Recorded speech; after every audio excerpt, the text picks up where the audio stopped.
Hello guys, for today's video ay magluluto ako ng pansit Mickey.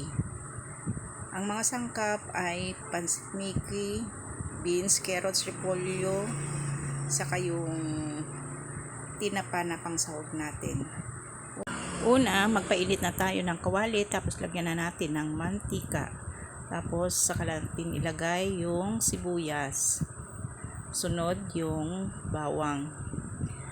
Igisa-gisa lang natin yan guys hanggang sa lumabas yung aroma. Saka natin isunod yung tinapa. Ito ay masarap na pang merienda, pang almusal o kaya pang hapunan. Kung sakaling naabot mo ang puntong ito at nagustuhan ang aking video, mangyaring i-like and share naman. At kung hindi ka pa nakapag-subscribe sa aking YouTube channel, huwag sanang kalimutang pindutin ang subscribe button. Ayan guys, nagisa na natin yung mga sangkap. Lagyan na natin ng tubig.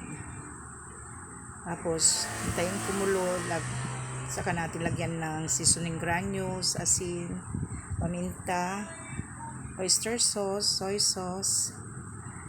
Pero yung paglagay natin guys ng condiment, hinay-hinay lang kasi itong pansit Mickey ay medyo maalat na ito, may lasa na ito, kaya wag nating sobrahan. Ayan, linagay na rin natin yung Mickey saka yung repolyo. Ayan, lutuin na lang natin guys. Tapos pwede na tayong kumain. Salamat sa panonood at sana hindi kayo magsasawang manood sa aking mga videos. Hanggang sa muli guys, salamat ulit. Bye bye.